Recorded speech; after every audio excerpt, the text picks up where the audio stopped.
So we did see each other the other day at Yes.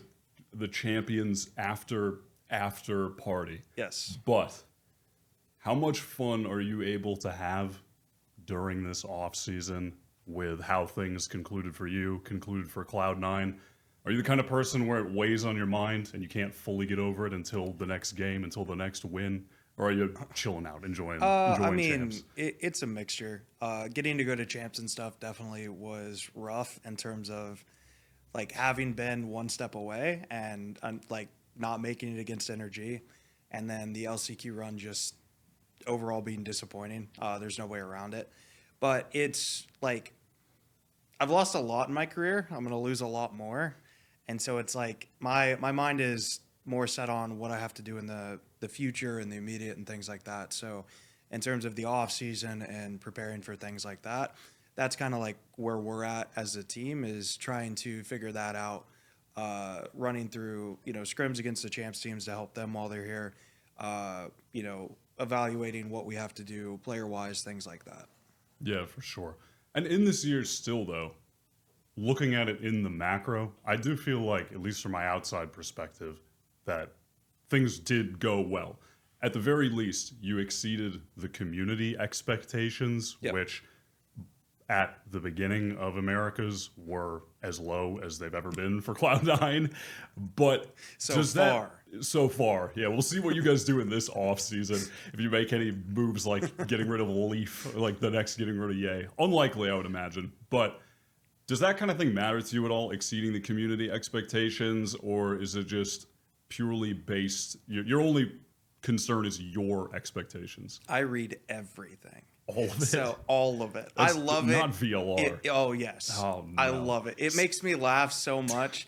And my favorite thing is when people are right, but they're like, it's like A, B, C. They're like A, Z, X, and then they're right. And you're like, I don't know how you figured this out or whatever, but like this is hilarious to watch. But like the scrim books, everything, I read it. And it's so funny because there's one guy and he's very close on scores. I don't know if he just doesn't like us, but he just blatantly lies about us sometimes. Where it's like, we'll be playing loud. It's like, we haven't played loud at all. Like, none of us. Not a single Cloud9 player.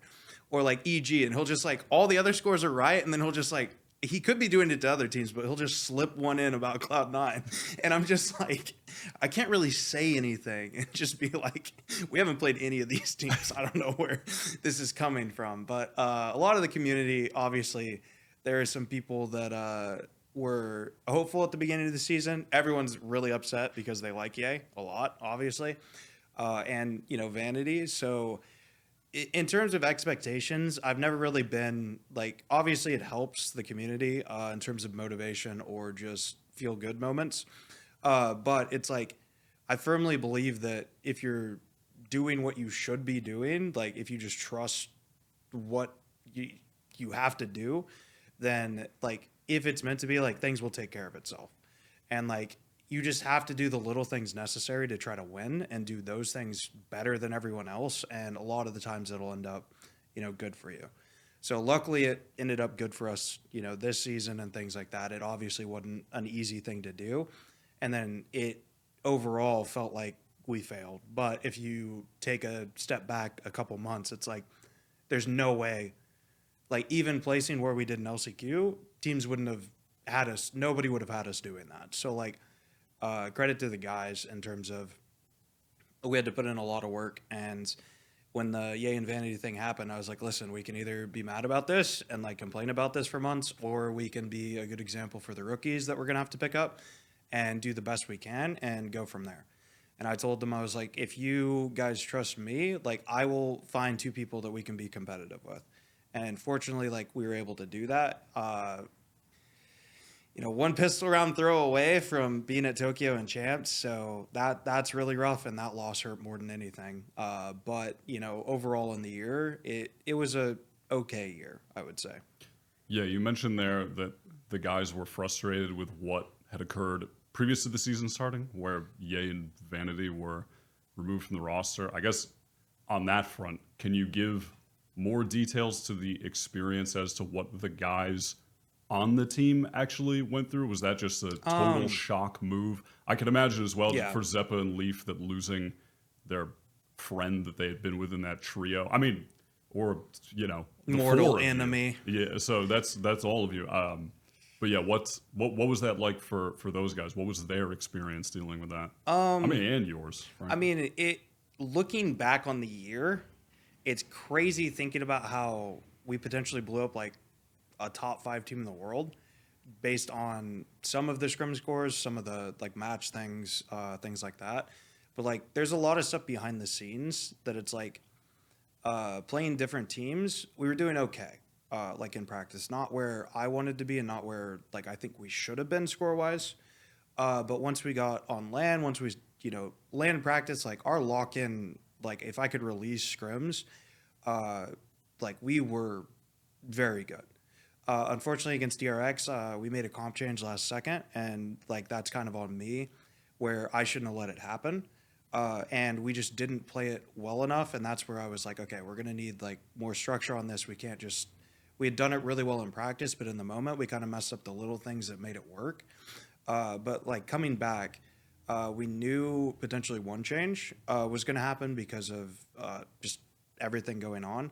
But the other one definitely caught us off guard. And like, I think we had a couple weeks before the season started, or a couple months at that point, where it was like we were put under like a pretty rough situation to come out on top of. Like just being honest.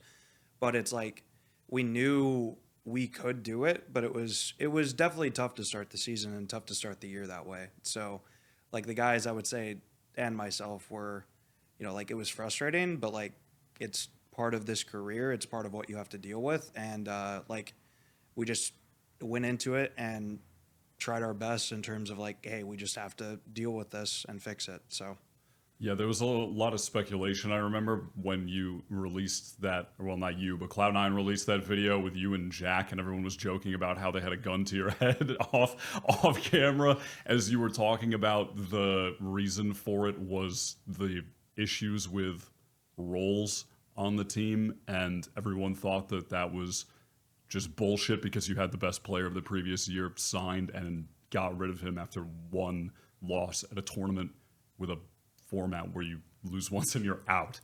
against but- DRX. Yeah, you played. It was like Paper X and then DRX. Yeah, which is you're running the APAC gauntlet. But I did see previous to lock-in, it was about a month before. It was in December. You had done an interview where you were discussing everybody's take that your team would be the super team of the year, and you had said that you didn't agree with that assessment, and it was because one of the main reasons you outlined was because of role problems. So can you speak to the legitimacy or illegitimacy of that point that you were making in that C9 video? Which C9 video? The one with Jack. Okay. Where Obviously, like certain players are very comfortable in certain agents, and getting them to play other agents can be difficult. Where it's like, I'm kind of known as a person that does some weird things and plays odd comps. If you guys, I can talk about it now because Fracture's not a map. We were running a no duelist double sentinel comp on Fracture that was wild, but I really liked. I don't know what I was thinking when we thought it up, but it worked well for us in practice and role wise. That there were certain things I wanted to do and play that I wanted to play in a certain way, and like the team did that we felt like it was tough. Where like Leaf is more of a duelist that like will send it in and go in the moment. Like he's very very snap. Like okay, I see my opportunity, I'm going. Where Ye is more of like a methodical. Like I'm going to clear this angle, I'm going to clear this angle, and then I'll go. And so it's like I saw times where, like on Jet, the hesitation and things like that would potentially start to blow up around. Or like he was so used to playing Chamber at the time that when he would walk into a lobby on Haven, when we first swapped back where he was playing Jet, he would activate his dash to walk into a lobby because he's so used to taking a fight as Chamber there, whereas TP's in window. So it was like trying to get him out of old habits in terms of that, but also like needing to play Raze. needing to play Neon. These like little things back and forth was like we were working on that on the side where he was starting to play more Sentinel for us, which was good for us because him on Killjoy was actually really really strong. We had a way to op around it, which we would have got memed on until oblivion, but it was another comp we were running where he was on Killjoy that he was doing well in these like situations, but it was a combination of like everything in terms of things, and he's kind of like his own player where it's like, okay, we can do this setup and like this is really good, this is why it's good, and he's like, okay, I'm gonna try to tweak this, I'm gonna like move this here and do this here. So it's like he's a very particular player in the way that he wants to play, and like it doesn't necessarily like it can be frustrating to deal with sometimes. So like the whole role issues not existing, it's just not true. Like when I said that in the video, everyone clips or like thinks of that 1 10-second window. But if you watch the entire thing through and you're not mad that Ye and Vanity just got dropped, you're like, oh, he said, yeah, role issues have been a thing with this roster since they dropped Zeta. Like it's been an ongoing issue and something that we hope to solve like through this, that it's not the only thing, but like part of the reason we're doing this is to try to correct those issues. So it was like something taken out of context, which I'm sure my last answer will be too, but it was a bigger thing than those two players. Like it was something they had struggled with in the past, and that I firmly believe if you have people on comfort like roles in certain situations, it's just better. We didn't have a Sova player. Like Zeppa has played Initiator the whole time, but he's never been a Sova player. So it's like having a natural Sova player just instantly fixes a lot of different things in terms of whatever. Now, if we knew we were going more into a Sky meta or things like that, then it would definitely change like what happened, because obviously you can get away with that with some of the comps we were running this year. But like at the beginning, we had no idea how things were going to shape up. So Yeah, yeah, absolutely. And then I had also seen, I mean, you spoke to the idea and the goal of building for a long-term vision. At this point, do you still feel that those moves were prosperous for a long-term vision? yeah, I mean, I think it was a tough situation because of the, you know, reins that were put on everything, where it's like, hey, we have to find a player. We don't want to spend a buyout. And we need to find somebody that, is willing to play for the league minimum right now, because obviously everything you're starting to see, like the economy is not doing well, where, esports as a whole is kind of shrinking a bit right now. So it's like you're going to see that more in the upcoming year, where I think Cloud9 was more ahead of it than some other organizations might have been, where they're like, hey, we're starting to see warning flags. Like, we want to try to get out in front of this. Like, this is what we're going to need to do. And it's just like, okay, great. Like, I'll, work with that, try to do what I can, and then, like, focus just on that. So it's like, Jake has been great. Rooney was good too for most of the year, where it's like, Jake, you watch him, he's a 20-year-old kid. He's brand new. Like, most people didn't know who he was. He was playing in the tier 2, tier 3 scene that was doing well.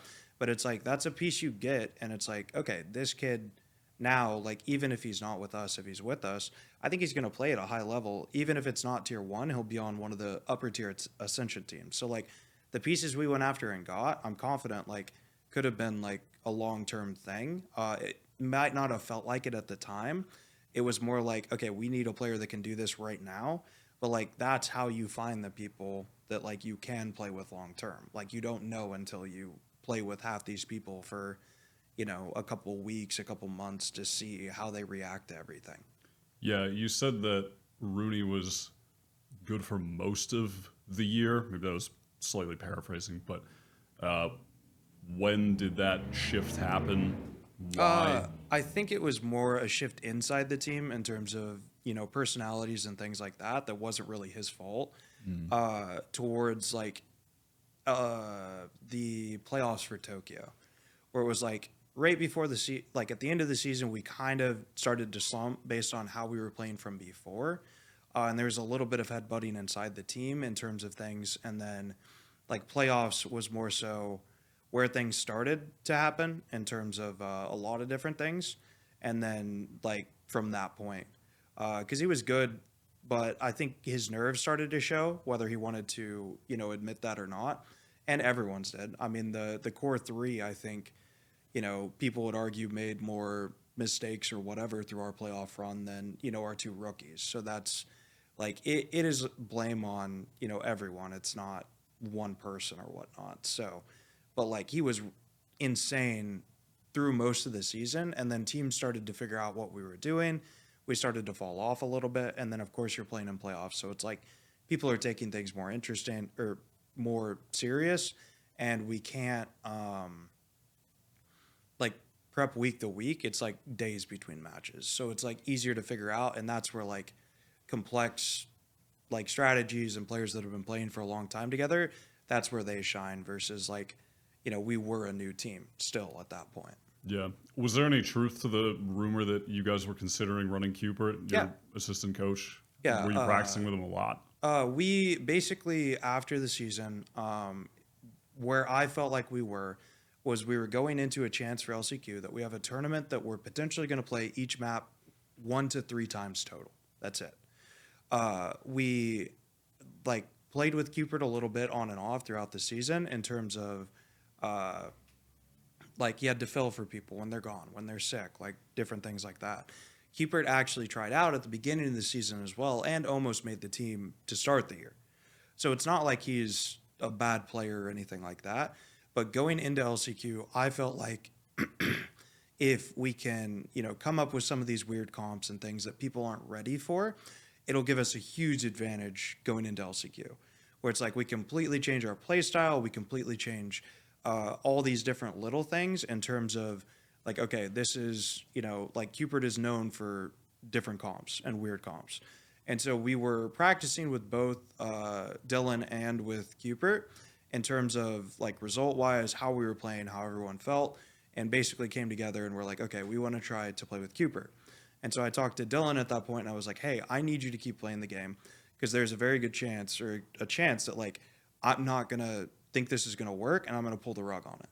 And so we played for a week, 2 weeks, something like that in between. And then it got to the point where I was like, I don't see the benefit of this. I don't think it's going to work as well. And so brought Rooney back in and had, another week, 2 weeks, whatever, practice leading up to the event. And so we played the event with Dylan. I think a lot of people's assumption would be that that was a negative thing overall for the team and that it could have affected Rooney's mental going into the LCQ, especially for a player who may have already been feeling heightened pressure, given that in the playoffs, that was the deepest he had ever been in a tournament, the most significant matches he was ever playing. Do you think that came to fruition? Did it end up being a problem? I mean, we lost, so I think people will say yes. Again, I don't feel like it was like I feel like other people let us down in terms of like versus Dylan. Where I talked to Dylan and Dylan was like, we're all adults about this. Like I understand that like he was very mature about the whole situation. That it's like, yeah, if we feel like we're gonna win, like I'm gonna help in other ways. And it's the same as what Cupert has done the whole season. Where it's like he is our sixth man, but he's helping he's helping individual people. He's playing when he can. Like it's more of a team thing than like what people realize. Where it's like, if somebody couldn't play, they're not just gonna not play, not help, not whatever. Like you want the best for your team, basically. And so he's like, if you guys believe this is what's best for the team, then like we should do it. Like I'll help in this. So like, very credited, mature, like understanding. And Dylan's a little older about that. He's been a part of real sports in the past where this is more common. And like if it hurt us or not, I'm not sure. We would have had more practice on maps, which like could have been a better thing or whatnot. But like it was more so I'm not even sure, like in terms of nerves or what happened, because you have the crew match that like that's on me because veto wise we decided something and then watching them play some of the maps, I was like, I feel like we shouldn't do this. We should pick these maps instead. But we were really confident in the Pearl pick, where the only thing I would have changed about that match is picking Lotus second. But like even then, crew was on a heater coming into that. We knew that from having played them as well. So it's like a negative overall. I would say definitely like it probably was. Did we feel it inside the team as much? I'm not sure. I don't think so. I think it was more so an understanding that it's like, we think this might be our best chance to make champs. And then even then, if we would have made champs, there's a chance that like we wouldn't have played with Cupid for champs. It was like a very isolated thing where we felt like if we could play a couple wacky comps to catch people off guard, because again, you're playing 1 to 3 maps of a map in LCQ, that like I compare it to when the guard came back from Reykjavik and we had to play the Ghost comp on Haven that became the meta comp for the last year with the Raised Chamber. You know, we came into that match, we've never seen anything like it. And we're like, oh man, like, what do we even do against this? And so, like, it's very hard to adjust in the moment against things like that. And so we decided it would be really good for us in LCQ to be like, we're just going to bring all brand new comps to the table. We're already a good team. And that's more so where, like, everything, the idea behind it versus, like, individual player performance or anything like that. Yeah. Back at the beginning of the season, was it tough to have the veterans on the team buy into these new guys, and specifically with them losing Vanity as their leader and friend and having to go under the IGLing of a guy who never played at this level? Did that take some convincing from you? I mean, the thing was, when it all happened, we had a meeting, and I was like, "Listen, guys, if you don't want to be here, if you don't believe in this, whatever, like that's okay. It happens. Like I know what I have to do. As like, you know, there's a lot of things you have to deal with that just suck. But like I've had life experiences outside of this that like have helped me with that, where it's like, okay, like, you know, this person just got fired, like their workload is now on yours and you have to have this done by like Thursday. And I feel like that helped me in this moment, that it's like I went into a meeting and I was like, oh wow, like, okay. And then went back, told them all the guys are mad, which like, you know, right, fairly so. And we went into it and it was like, we had a meeting and I told them, I was like, guys, I need you to want to be here like 100%. I was like, if you don't believe in this, if you don't think we can do this or whatever, like I will help you walk away. Like like it's fine. But like I need you guys all in, because if you guys aren't all in on this, it's not going to work. So it's like we had a meeting about it, that it's like, you know, we can try to do this, we can do whatever, and we can either half-ass it or like we can commit to this and making it work. And I told them with the rookies, I was like, our attitudes need to be better. I was like, because whatever you guys are like, our rookies will turn into those people, because they're brand new. They're going to look up to you guys. They're going to be like, oh, I want to be like this person. So like if you're doing, you know, bad things, they're going to start to do it. So it was like not ideal. And when we came in, it like even in practice at the beginning, you notice that like we were doing better score wise. We were doing better. And part of that is like a mental thing. When you load into a server with like the team that we had with Ye, with Ant, that was expected to win, every tier 2 team, tier 3 team that loads in against you is like, oh, I want to beat these guys. So they're like, their level is higher in the practice than like what ours is, because for all those guys, it's like, okay, we're practicing, we're going to work on this. But like the other team, they're winning like 1v1s. They're like screaming like it's a real match, you know, like the amount of people I saw just dry PKA like was unreal, where they're just like, I'm going to shit on Ye. I'm going to out like op Ye. And so they would just make the most horrible play I've ever seen. And it's like, okay, cool. Like, so at the beginning of like practice, it was like a battle every team we played to do anything. Like these teams were the greatest I've ever seen. And then when we brought the new guys in, whether that's them wanting to play up and like impress people, or just, you know, us being a better team, us being whatever, like even practice score wise, I could probably show average scores and we were doing better immediately with the new people. And like, we were able to play like a guy on Sova that's played Sova. We were able to do like simple fixes here and there. Nathan on Duelist is incredible. Eric on Duelist is incredible.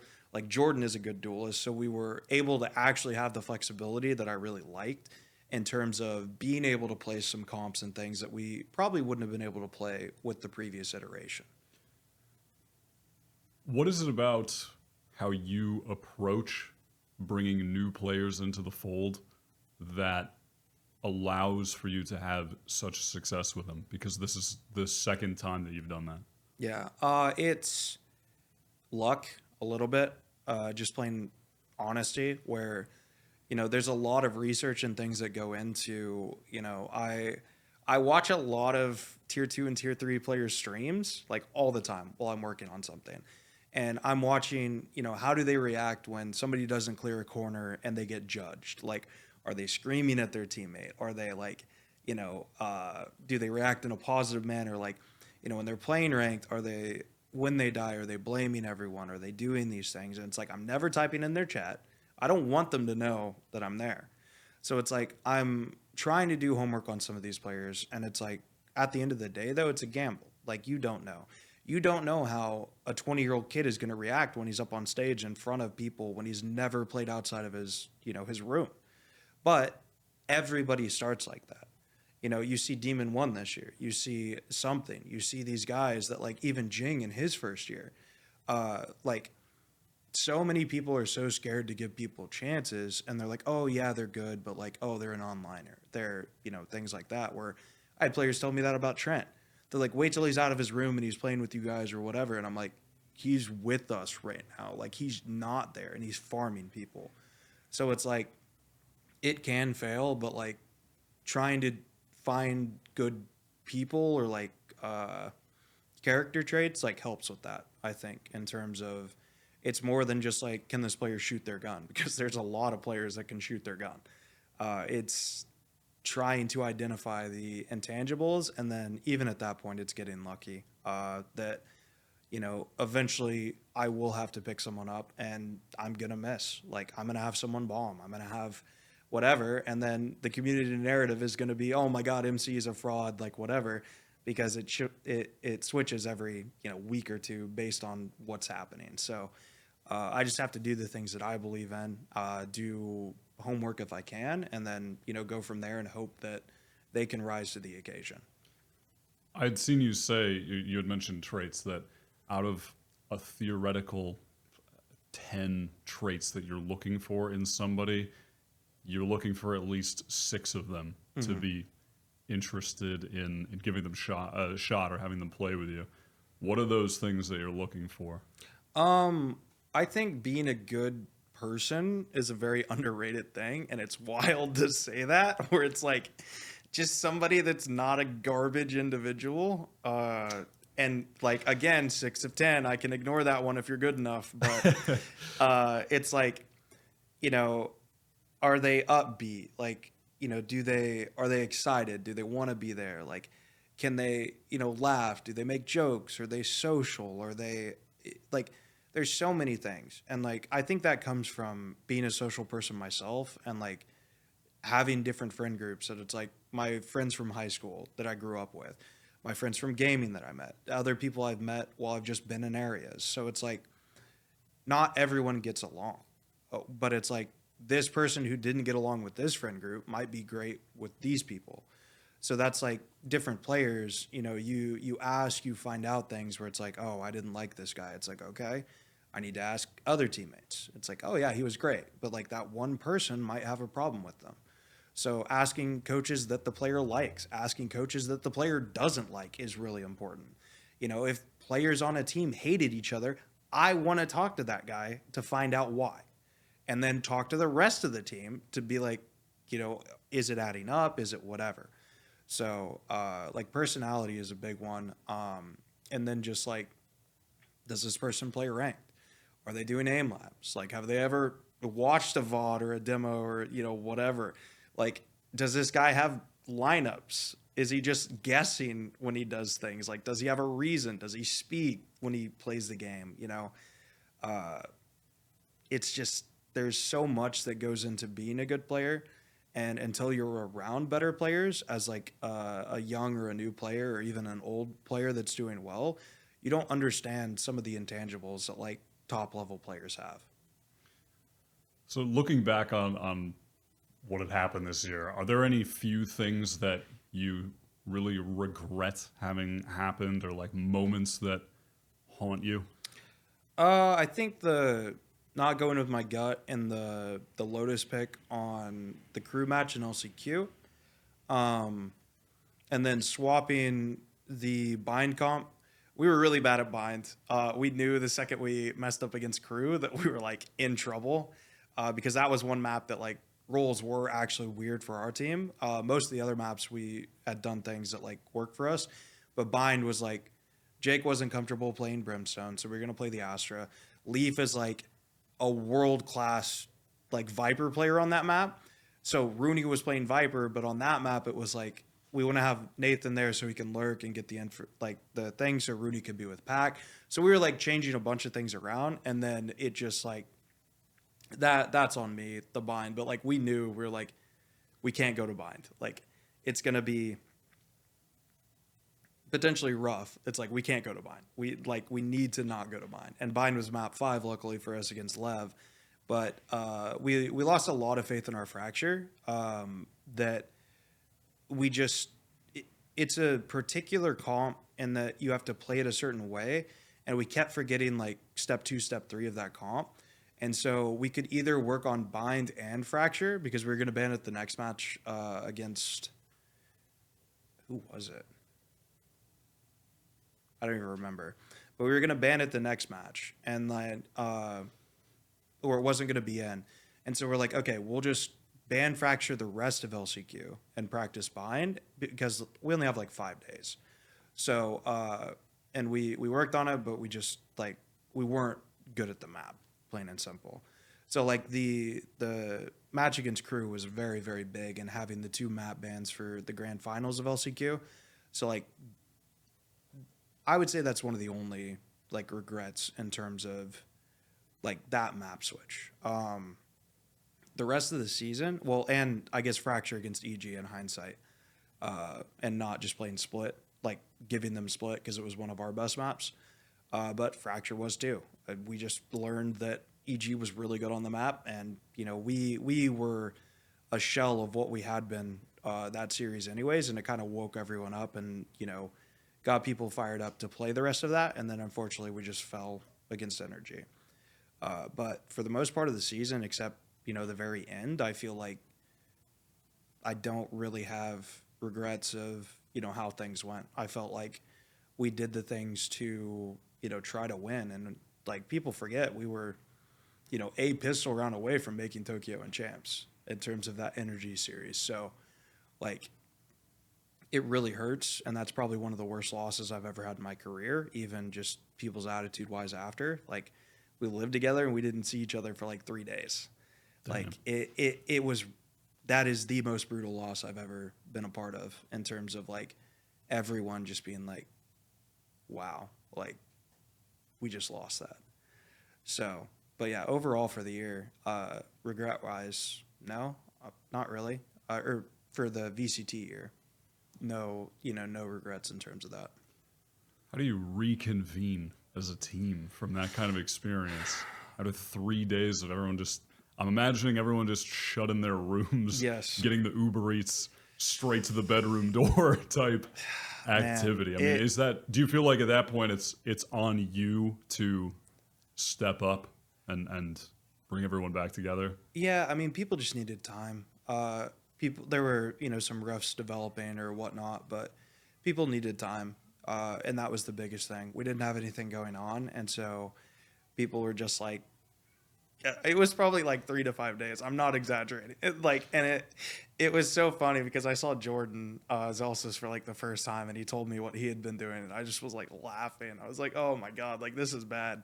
He's like, yeah, I've just been like binge watching anime and ordering pizza every day for like the last 5 days. I'm like, okay. And like Eric hasn't left his room. Nathan's up because Nathan and I are right next to each other in the upstairs, so it's like I know when he's leaving his room, or like he knows when I'm out of my room. We're all just like in isolation basically, and everyone's just sad. We came out and talked a couple different times where it's like it was tough. Like you've got the clip, shout out VCT champions, of like when we lost and Jake's like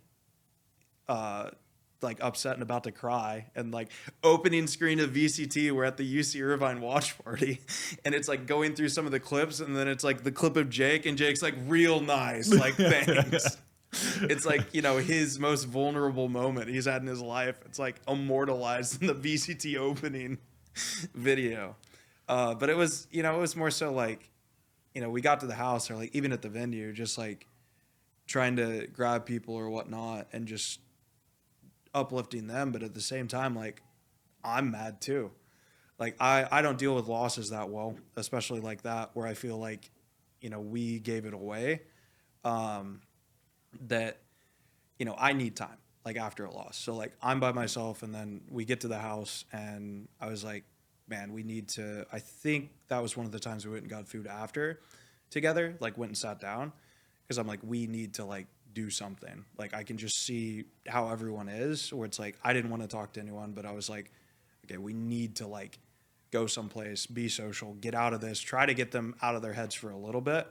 And then just like, you know, acting almost like a father figure at times, where it's like, you know, yeah, like cry into my shoulder, do whatever, that it's necessary. And I'm not the best at that. But I feel like I do an okay job. That I mean, it was rough. Like, people don't understand that, like, how much this means to players, and like how hard it is to, you know, have a good season and then just like falter at the very end. So it, you know, it'll be the difference between, you know, EG, if Towson and the like MIBR loses to 100 Thieves, that team gets blown up probably. Where it's like, that is how close a lot of these things are from happening or never happening. Where it's like, you know, I think back to the Reykjavik match against Optic, that we were up, I think 11-5, and Marv had the round that like turned around that series. Like, Optic potentially doesn't win Iceland if we win that match. And that's like how close everything is, that people don't understand. So it's like all these bad teams that you think are bad, or like whatever, even EMEA right now, that in their champs performance, like, you look at those matches around here or there, and it's like completely different in terms of how everything plays out. So like, you know, be a little nicer to your favorite players sometimes, because like, you guys may think that they don't care, but I'm telling you, from everyone I've interacted with or talked to, it's like, you know, this is some of the most important things these guys do. So it's rough. Like, it's really tough. Yeah, I mean, you're never one of the people to shy away from, you know, wearing your heart on your sleeve and showing the emotion at really any point. But I mean, I suppose especially during the timeouts. But I remember after, I think it was when you lost to Crew during the LCQ, you had spoken afterwards, and you were Pretty giving upset. some passionate interviews. Yes. Is maybe the polite way to say it. But yeah, I mean, you were pretty upset. What is the experience like when you are coaching during the games and you can't do a damn thing about what's going wrong? Especially considering, I know you had said that the big issue in that loss, in that post game, was that players, the team, weren't doing what you had done in scrims. Yeah. And you're just stuck watching that, you know, frozen, like when you're having one of those dreams where you can't move, like, Yeah. type thing. What is that like?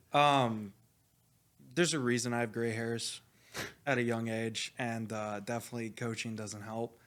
I think, you know, there was a question of like, why didn't you take a timeout on Pearl in the first, or a second timeout, I think, in the first half of Pearl, because we were getting, you know, owned. And it's because I'm watching these rounds, and I know how good our defense Pearl is, and I'm like, I am putting trust in them to like, because I felt like we were doing some of the right things. Like, we were figuring it out as it went, where they're problem solving in real time, and then like I'm not going to go into that. Never mind. I'm not giving away trade secrets, but they're problem solving in real time, and like I felt like they were on the right track of like what to do. It's just Crew was Crew in that moment, and you know, Nags is 18-0 against us, and it's like, they're just all popping off. And I felt like we were doing the right thing, but it was coming down to like one little thing.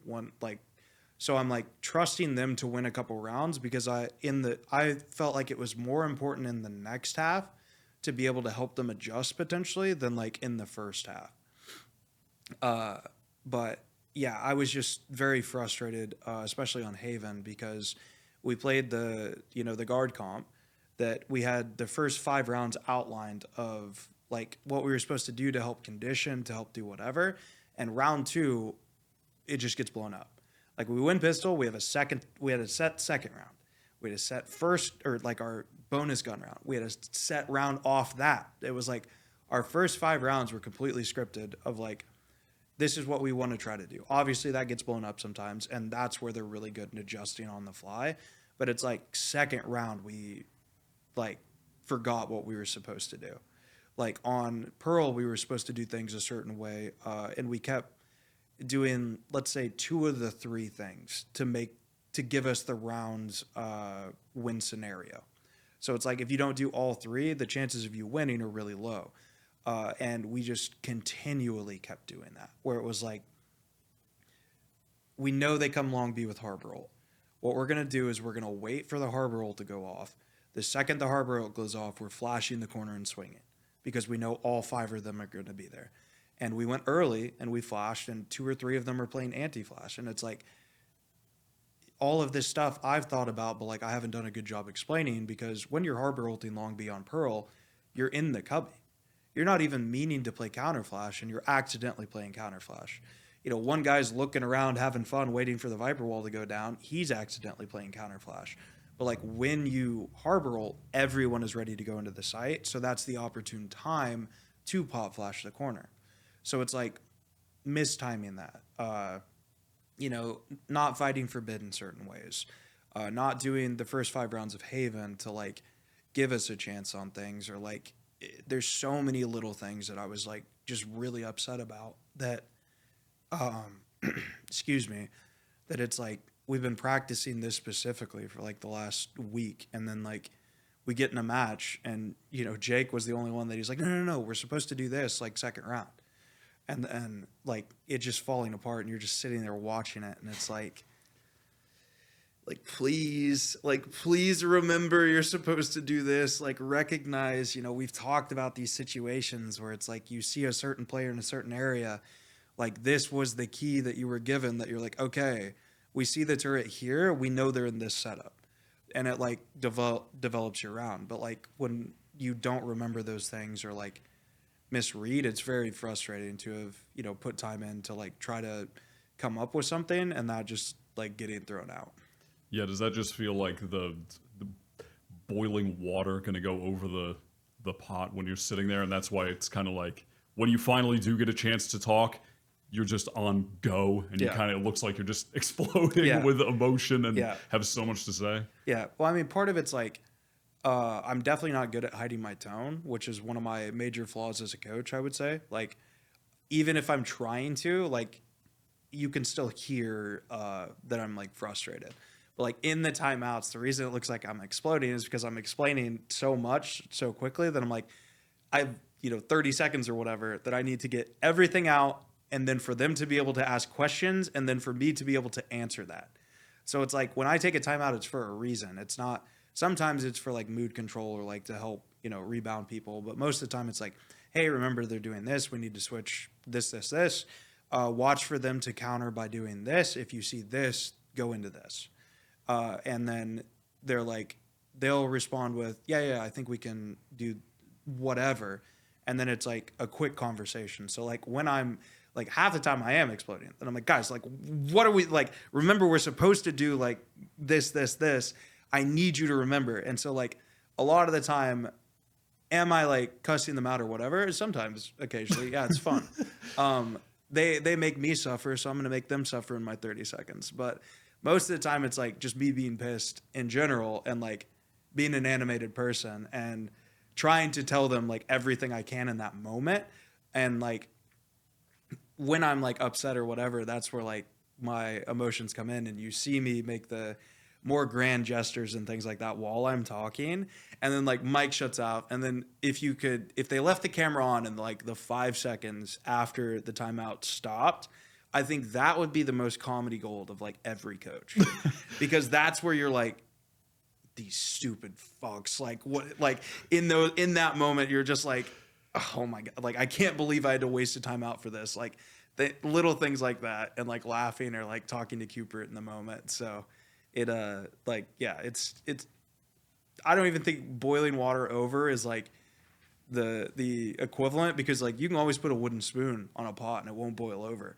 Like I have 2 timeouts, and if I use both those because we're messing something up, I just, honestly, I just paycheck steal, use both my timeouts, then I don't have to talk to him the rest of the game. I can just relax, walk out of the coach's like booth, whatever. So Just pray that they remember what's going on. yeah, and they do a good job. I mean, they're professional players for a reason. It's just sometimes people get excited and they're like, "Oh yeah, we've been doing this," or it's like, "Yeah, but remember, like when we do our retake, you wait for like this cue."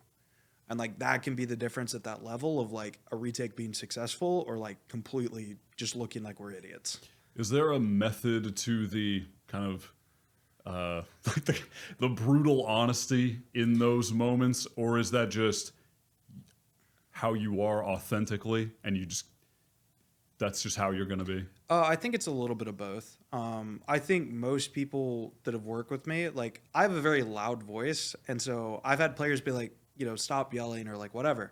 And I'm like, I'm not yelling at you. Like if you ever think I'm yelling at you, I promise you I'm not, because if I actually yell at you, like you'll be like, oh, like that's him like being upset.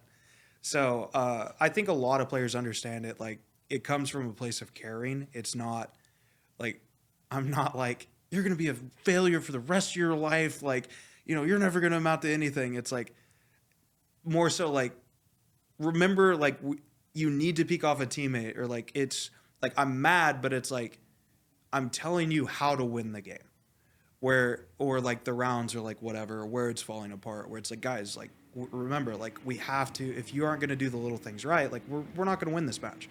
Stop trying to win the game by yourself.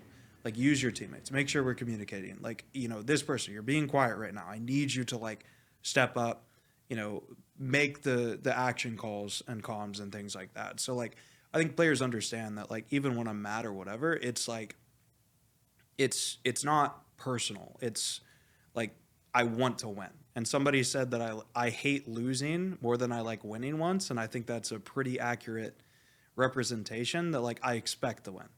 And like, I'm going to hopefully find players like that, and coach players to be okay with that.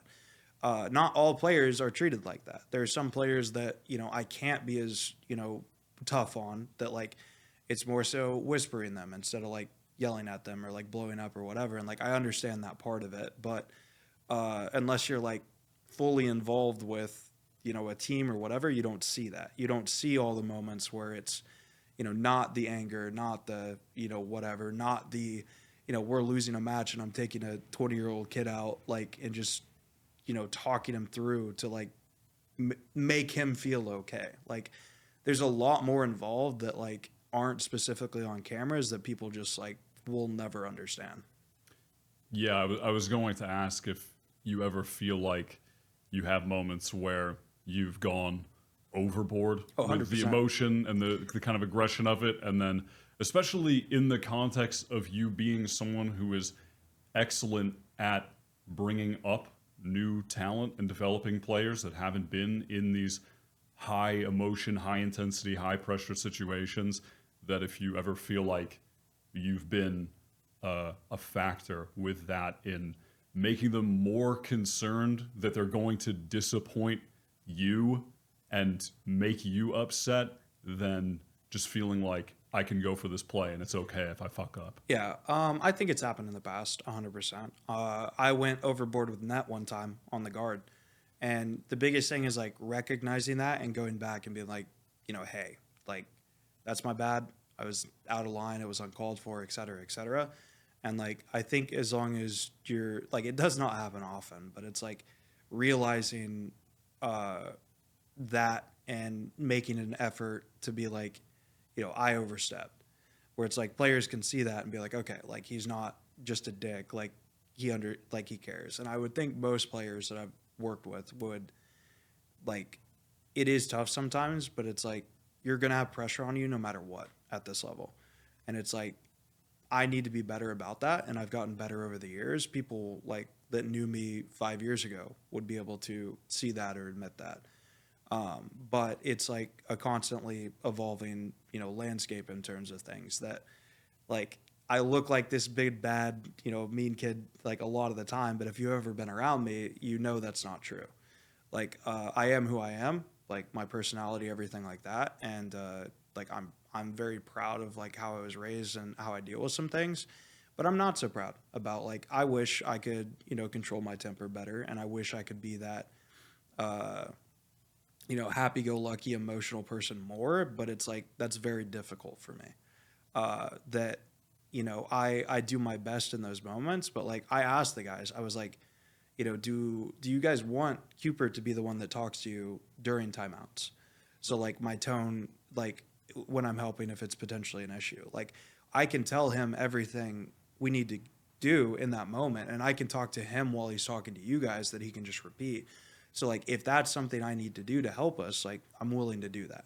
And they're like, no, like absolutely not. Like we understand like whatever this is, uh, but yeah, it has been a detriment before. It'll probably be a detriment in the future at some point, and it's something that I'm actively working on. But it's a very difficult thing for me. So Yeah, you mentioned that you were proud of how you were raised, and I recently saw. I mean, I see your dad being a proud supporter online, even to the extent that I remember I saw on my timeline that he posted himself in a guard jersey when they were. This is when you're not on the guard, and they were playing in the Ascension yeah, tournament.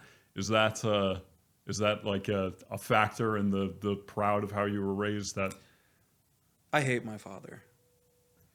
No, it like I grew up in very small town like Southwest Kansas, and mm, I wouldn't change that. It sucked at the time. It definitely isn't convenient, but like a lot of things in terms of you know talking to people, like being social, being able to do those things, are because of my environment and everything of like how I was raised.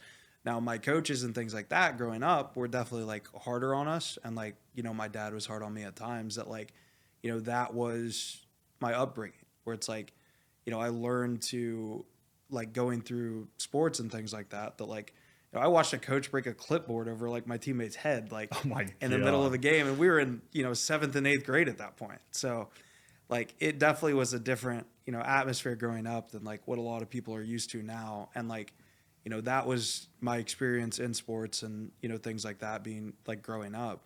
And I had really good coaches. They just want like the best out of people, and I think that's where the misunderstanding lies, where it's like there's a big difference between somebody that's just like yelling at you all the time, like bringing you down, or somebody that it's like it comes from a place of passion and care and whatever, that it's like, okay, like yeah, I need to do this. And it's not always yelling, but it is there. Like there's no doubt about that.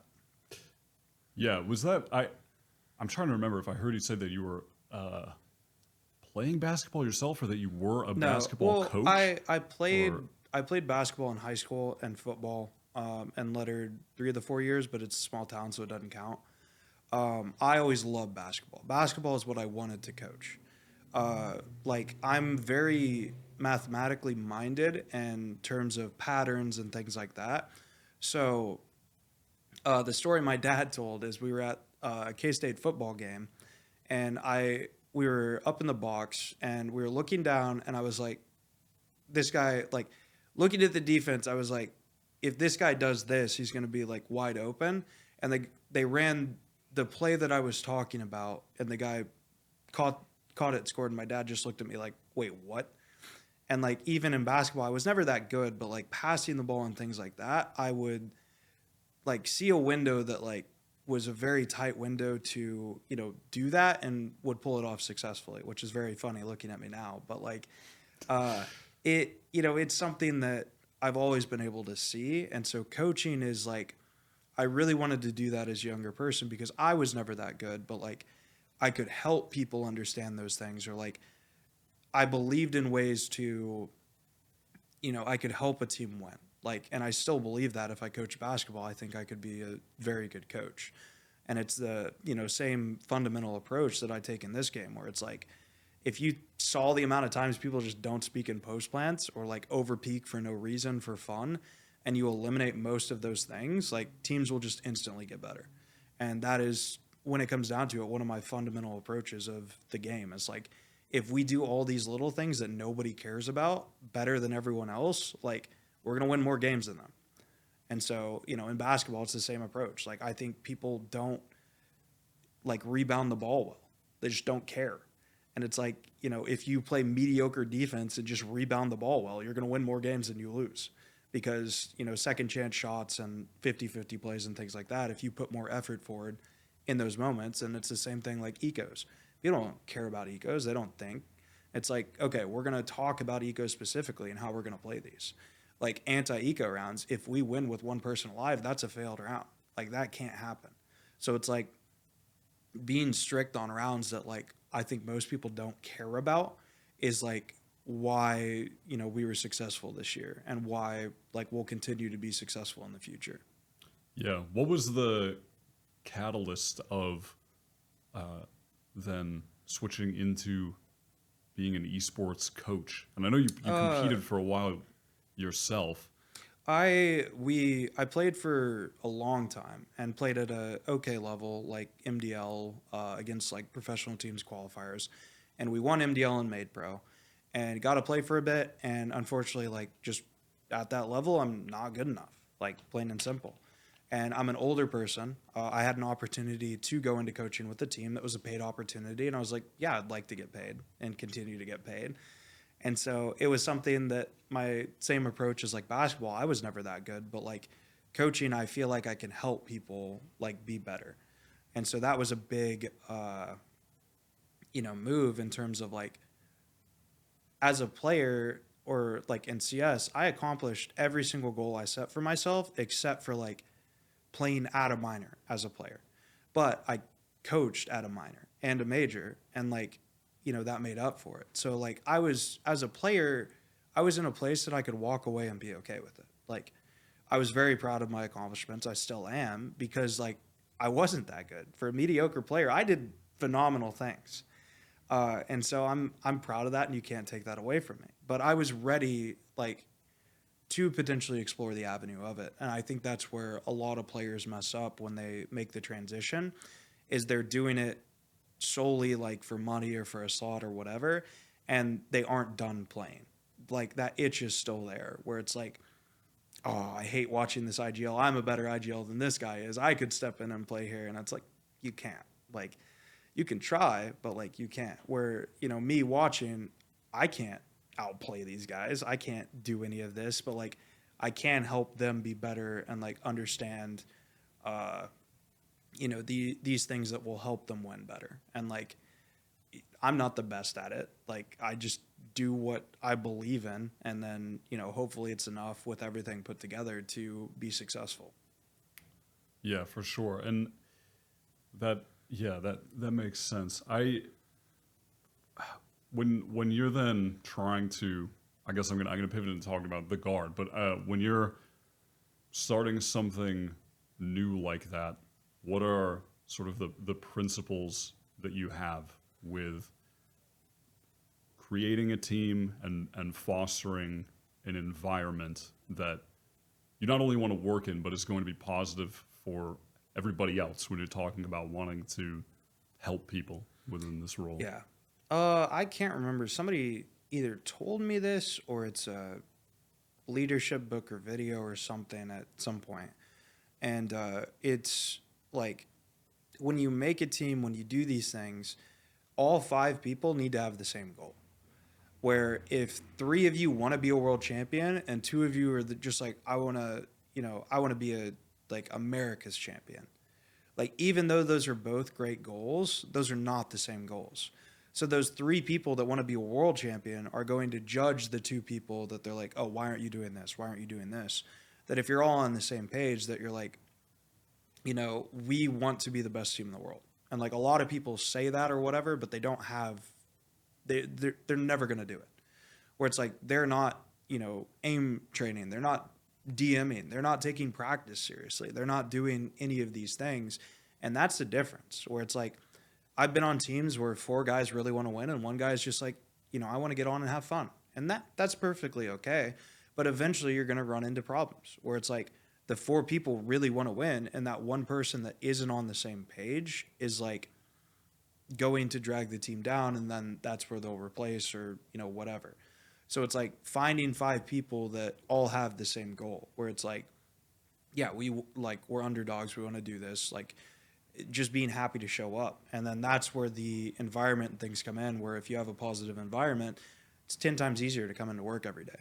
Where it's like if you actually like each other versus, you hate one guy, you hate 2 guys, you hate your team, it's very hard day after day to come in and like want to work hard and, put forth the effort, because people don't think about it, but it's a lot. Like, through a season or whatever, we basically played from November of last year straight through to August. And, most of the time we're playing at least 4 scrims a day, usually 5 scrims a day. And it's like, oh, that's not that much. It's like, yeah, that might be true. But when you break it down, it's like, we have an hour or 2 hours of server time every day. Whether we use that efficiently or not, it's a different thing. But it's like, this is just practice. This is not counting if they are playing on top of that to stay sharp, or like if they're watching a game after to try to learn something, or like if I'm breaking down something, like, that is just that. There's like time outside that people spend as well. So like it is very difficult to do at the level. Like, is it easier than other things? Absolutely. But like people underrate like the mental capacity that, some of these guys have to like play at a high level for like 5 hours a day in scrims, or try to. That, that can be the difference between like playing at one hour at a high level, 2 hours, or like all 4 or 5, like day in, day out. So it's tough.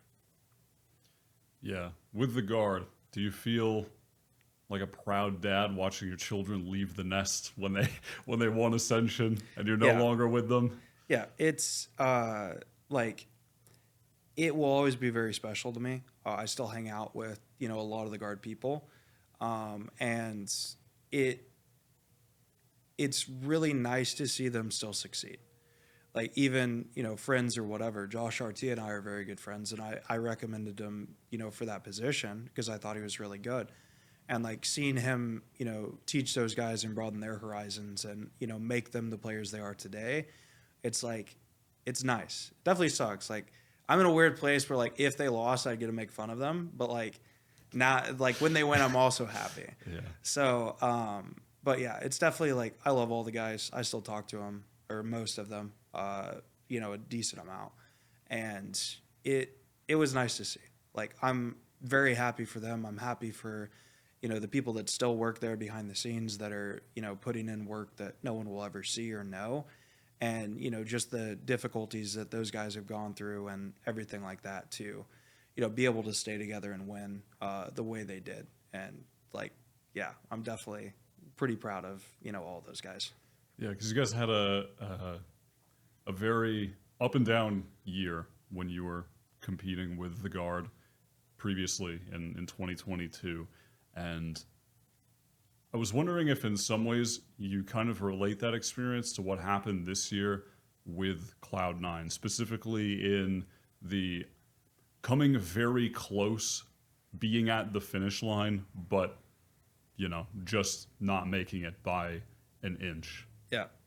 Well, last year was definitely more frustrating. The LCQ loss last year was, the guys just, I think nerves really came in and like affected them. And I think they'd be willing to admit that too, where it's like on that day, 100 Thieves played really, really well, but like we were like 50%, if less, of like what we were capable as a team. So that loss really, really sucked. Like coming in out of Reykjavik, I don't think anything, the meta just was not favorable for us as well. Some of the changes, because our team was built specifically for, the previous meta and everything. So we tried things and we just went with the wrong formula, and then had to swap back to comfort comps before, and we did okay. But like they're very different years. The only thing that is common is like, losing and disappointment, and choking against NRG. But like beyond that, they were just wildly different years. Like the only common thing is like having good wins and then having losses that were tough. So I don't really compare them because they were different challenges and expectations and everything like that. So Can you kind of expand on the different challenges aspect of that? well, I mean, with the guard, I had like a roster that I helped put together and had an idea of it, and then Cloud9, it was like we had a roster come into, and then surprise, you need to make a new roster, and then like in terms of that, and then not only that, but playing in the Americas franchise system where uh, you're playing some of these teams that are with a brand new player, where it's like with the guard, we put it together from the start, where it's like this is what we think's going to win. Had a lot of say in that, and then watching them develop quickly and like knowing from the beginning that it's like, yeah, our practices, like we're gonna be good. We're either Scrim Lions 2.0. I mean, it would have been like 1.0. They would have been the second, but like we were bodying teams in practice to the point where like teams wouldn't play us at times, and then coming in and trying to overcome different obstacles in terms of different egos, where it's like playing a tier 3 team when we started with the guard, we could get good practice out of playing a tier 3 team. When we started with Cloud9 and everything, it wasn't near as productive because people didn't take practices seriously, basically, is like the biggest difference and challenge, like from the beginning. And then just like week in week out, having a week to prepare for a LAN match versus everything was online, where it's like with the guard, we spent the first 3 months of the year in Dallas, I think, to have a competitive advantage. That we went from that back to California and having higher ping, which was like just it sucks, but you have to deal with that. And then going back to an environment with lower ping for LCQ, that it's like instantly seeing the difference of team of like playing on 45 50 ping to good ping, and just being like so frustrated of like having to play some of these teams when we were in California, because you're like, oh, if these teams only knew. And that's what I said the whole year with the guard. I'm like, put them in even ping with half these teams in the server, and I'm telling you they're probably going to stomp them. But it's just not possible because there is no Denver server or whatever yet. So but no, it was completely different in terms of everything. Each team had their own challenges and stuff to overcome. I had my own challenges with both teams to personally try to overcome, and yeah, it's just pretty different. Yeah. What are the challenges you've had to personally overcome with those outside of what we discussed with the feeling like the emotions can be the weakness? Yeah, personal things in my life. This year has been a really tough year for me in terms of things outside the game that have happened, and like having to try to overcome that, and then just like the whole friend aspect. Like people forget that like I feel like Vanity and I have been friends for a number of years too, and then having to do that and taking the blame and everything for that of like, oh, like whether it's true or not, like, yeah, this is the guy that got rid of me, even if it was or wasn't my call. So just being away from family as I get older, and seeing my parents, for lack of a better word, deteriorate in terms of they're pretty old, and just family stuff that I wasn't able to be at this year because of the schedule and unfortunate timings. That it Yeah, I mean, it's just there's a lot outside the game that people don't take into account that affect players, affect people, everything like that. Yeah, absolutely. Do you try and find time ever to go, you know, back to? Are your parents still in South Kansas? Yes, Try and go back Southwest to small Kansas. town. So it Sometimes. is. Oh, sorry. Go on. Oh, it is terrible because it is the most inconvenient travel day. Because I'm from a town of less than 1,000 and like Southwest Kansas, and so when I fly home, the closest airport is like an hour away, and like I have to pay like probably 5 to 6 times the price of a normal ticket because it's such a small airport. Yeah. The mid-size airport is 3.5 hours away, and then the airport that is cheapest is either Dallas, which is 5.5 hours away, or actually it might be like 6 or 7, or Kansas City, which is 5.5 hours away. So if I go to Kansas City and my parents don't pick me up and I can't borrow my sister's car who lives there, I have to take the train home or rent a car. The train takes 8 hours. And then my parents still have to drive another hour to pick me up from that town. So it's like going home to Southwest Kansas is a hassle. So most of the time, I'll meet them in Kansas City at my sister's or whatnot when I get to come home. But like with this season in particular and everything, it's been very tough. And like our off season's very busy. We have a couple different events coming up. You know, Red Bull in Tokyo.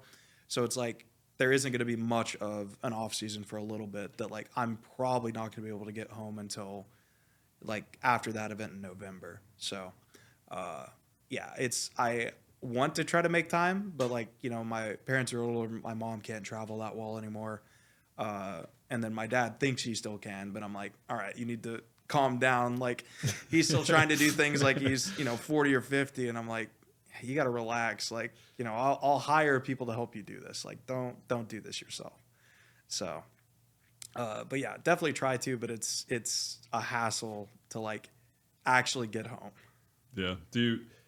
There's something in my brain that is romanticizing like I guess like getting away from all of the anxieties of the industry and all the downtime and the lack of job security and all of that. That's nice to go back to the like simple kind of The old thing. West. Yeah, the old yeah. Or am I just romanticizing this right now?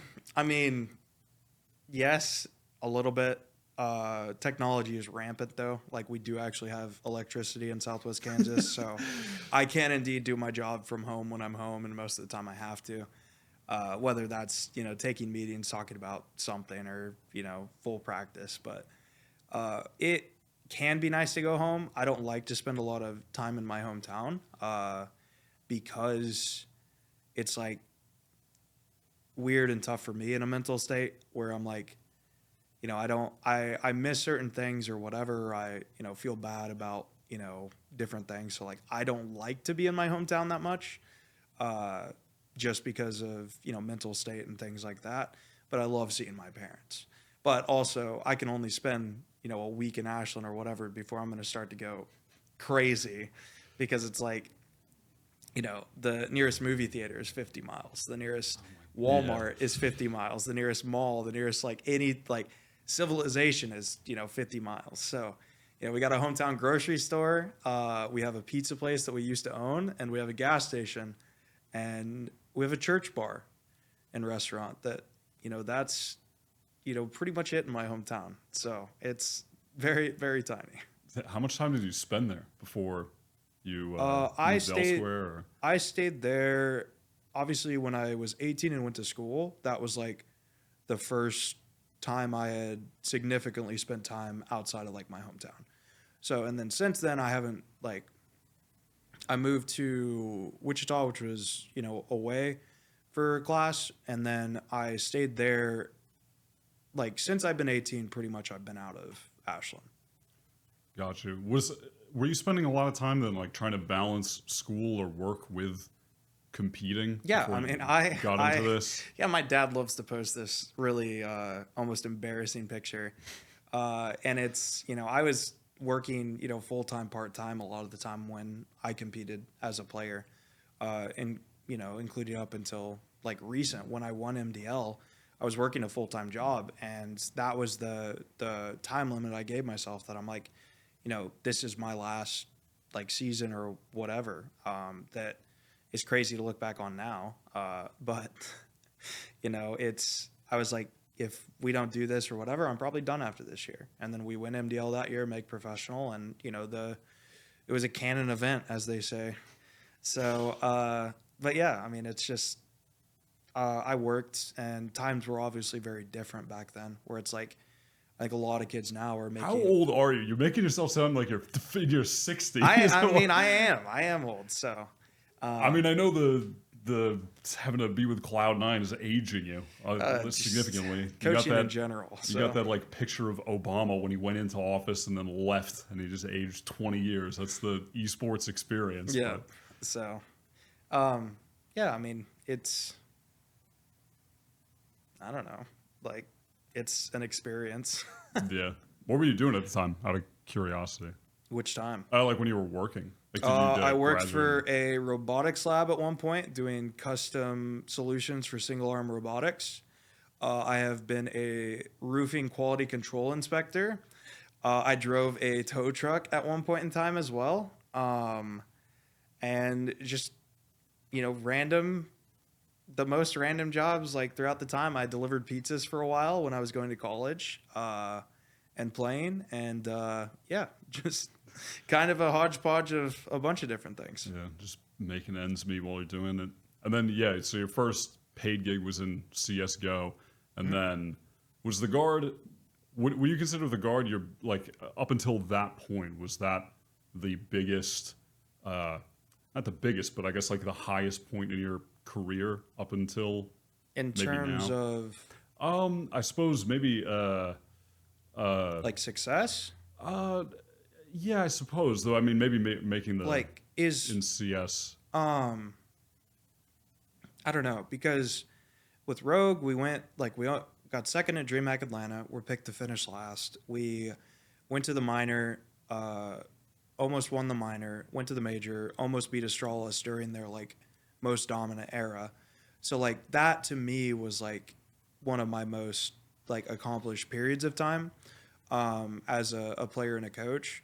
And then like Chaos was really successful as well in terms of what we did with that team.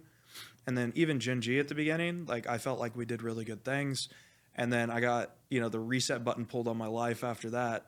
And, was actually helping a college team. And, that reset me a lot because I was really like, there was the break in my head that I was like used to working the last like 8 years of my life with, the top of semi-pro to like professional players. And I go back to like this 18-year-old kid who's like first time out of his room, like out of college, like, and I'm like expecting this. And my dad had to talk with him and he's like, Matt, you have to remember, like, they're kids, they're not professionals anymore. Like, and so that was an important, timeline in terms of things. So like coming into the guard, like definitely propelled my career to new heights in terms of everything. So like the most, successful or whatever, I think that started it. But I think Valorant in general has been very good to, unknown people and like, bringing them up and helping them build careers that you couldn't do in other games. In a way, do you think that was the perfect setup to then transition into the guard? You kind of have your humble period where you're going back definitely helped. And then you just go into the guard with all these definitely young helped. Kids, Trent's straight out the womb playing on your team, like that kind of thing. No, that definitely was a huge impact in, my life and things. And then there was a interview with, I think it was Mike's HD and DDK, where they were playing Risk of Rain, and they were talking about how NA people just gave up on IGLs, and like that really struck a chord with me because I was about to do the same thing. And I was just frustrated, with Valen at the time that I'm like, I don't think he's that good. And it was like an ego thing between me that it redefined how I thought about it, where I was like, okay, I'm going to try to spend time with him to like, instead of just expecting him to know these things, to like try to help him understand the way that like I view the game and like pass that knowledge on versus like, oh, this guy's not a great IGL, like, why would I work with them? And, like, now he really is a great IGL through, the small things I taught him and Josh RT furthering, like, his understanding. So it's like people give up on, players and things too often. And, like, I've been guilty of that in the past as well. But, like, working through the college and, that talk and listening, like, definitely helped me, reset a lot of, negative things about myself around that time. Early on with the guard, when you guys were going crazy and you qualified for Reykjavik, Valen said it was like he was, like it was a dream, and then you guys go there, and NRG really are just.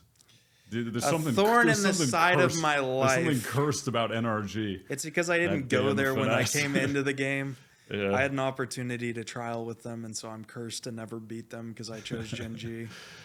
So Yeah, and then I can only imagine that was crushing for the guys. Was that for you also a first experience dealing with a series like such a distinct emotional roller coaster? no, there are certain matches that I've never watched. That is one of them. Is the Optic game. Another one was the Astralis game that we choked. We were up on them on Inferno that they hadn't lost in like, I don't know, 29 straight maps or something, and we were in the driver's seat to beat them, and it fell apart. Honestly, maybe I am the problem looking at all of this. Like, but it's just like one of these days it's not going to happen. Somebody's not going to win a 1v2. They shouldn't. Somebody's not going to, forget steps of an execute that like open up gaps or, whatever that will be my moment and, my team's moment because I mean, people messaged just after the Reykjavik loss that it's like, we were beating one of the top EMEA teams in a Haven game 17-0 in practice. That it's like everyone was like, don't let this affect you. Like the players got messages, everyone, that it's like, even the second split, like people just were like, oh, they're onliners, they're frauds, they're whatever. It's like, I think the people that matter knew like how dangerous of a team we still were. And like those guys are just going to continue to prove it. Like, but yeah, it was hard. I mean, it sucks in terms of like personal pride because it's like, we could have had a chance to, do well at Iceland and that would have put us at champs and that would have, changed people's lives, trajectories, like everything like that. So it's definitely hard to deal with. And, people rarely think about it, but it's like, yeah, it sucks looking back that it's like, I missed champs potentially 2 years in a row when, we were one of the better teams in the region that like we just fumbled at the last step. I remember when you guys came back from Reykjavik, I feel like there was definitely a good amount I mean, there's always going to be people fucking critiquing no matter how, like, but I think there were a lot of people that were, obviously just understanding and shooting the team bail because, of course, that was, the biggest game for all those guys. The only person, I guess, with experience in that was Saya. Yeah, but for everybody else, it was, such a foreign experience.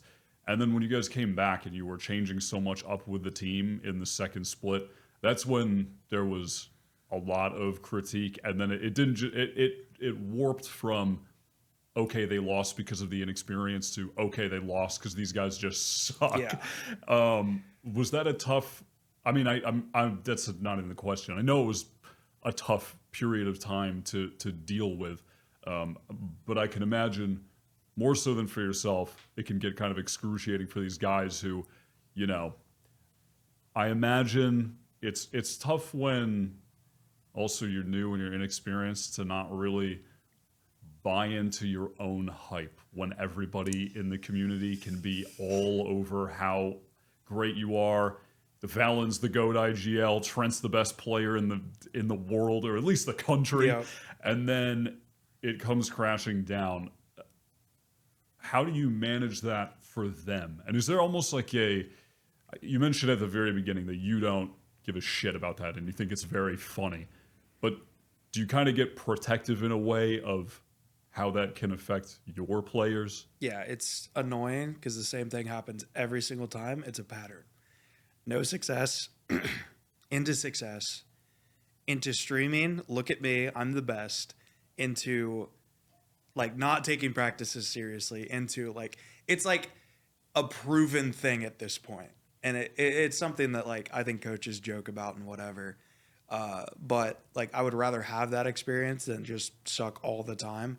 So like there is the other side of the spectrum. So Yeah. but there are people that handle it better than others. Obviously, Demon One is very humble king in terms of how he's handling that, and like Trent handled it extremely well. I think for a young kid that he was 16, just turned 16 at the time.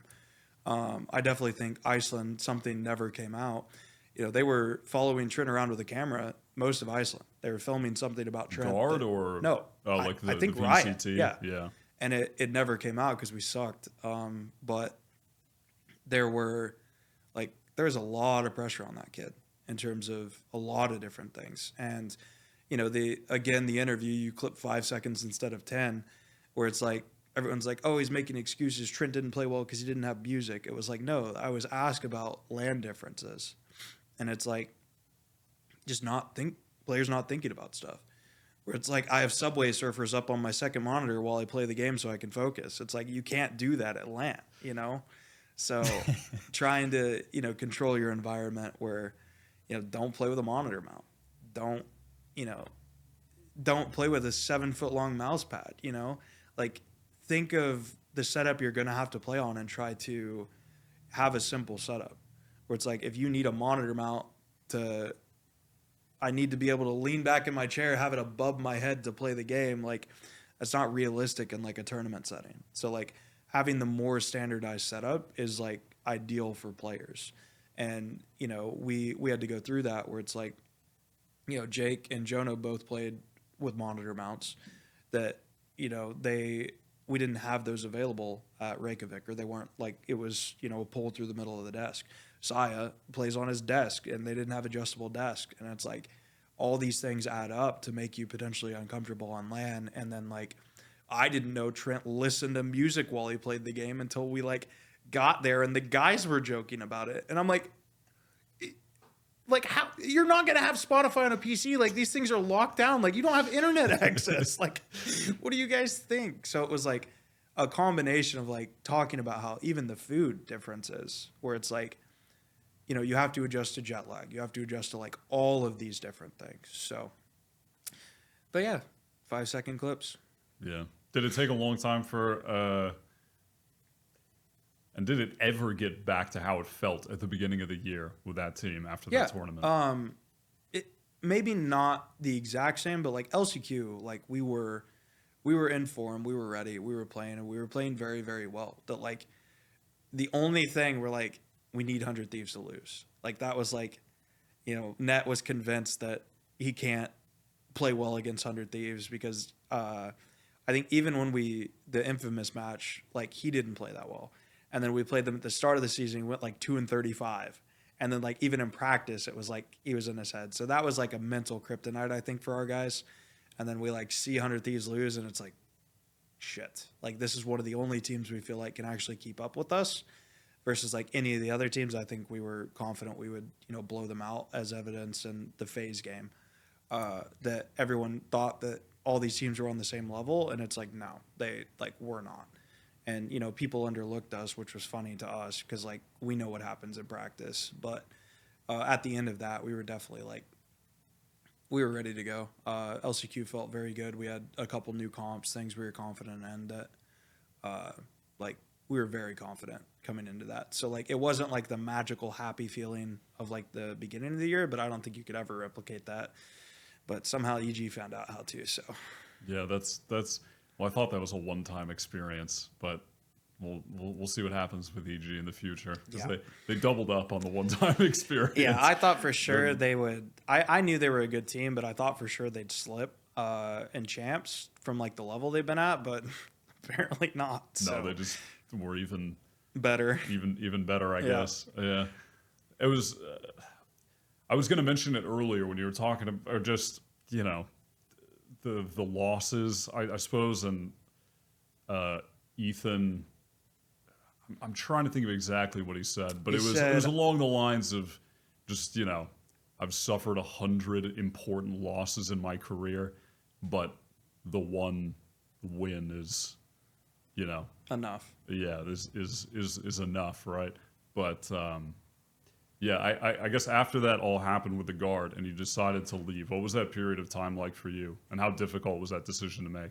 Uh, Extremely so. I had somebody in my life that I could lean on and add support outside the game that I talked through everything with, and it, it was a thing that I really wanted to be a part of the first year of franchising. I've seen in the past how much that affects people's, careers and whatever, and there were hard decisions that had to be made, at the guard in terms of roster and things like that, and I was like, I don't know if I want to, deal with that or go through that. And so I felt like I had taken those guys potentially as far as I could at that point, and then reconnecting with the core, I thought that I believed in to be able to win a world championship with Leaf and Eric and Vanity was very appealing for me as well. So it was a situation that was very difficult for me. That like I still remember the meeting that I had with all of the staff, and like telling them that like I was gonna leave, and like how hard that was. Just walking away from such a good thing. In terms of like, it was so nice to be a part of. I mean, even the company that like everybody that worked there was like excited to talk to us, or like was just good people, and that's so rare in the industry. So I definitely like leaving that was probably one of the hardest decisions I've made like in my life, because I could have went to Cloud9, we could have been bad. At the beginning of the season, I could have got rid, like not had a job, and I left that safety net of the guard that I probably would have been okay there for a year, 2 years, whatever, for what we had done, and took a step into the unknown. So uh, in terms of a lot, that was like, probably the hardest decision I've made, like in life, or the one with, the most potential repercussions.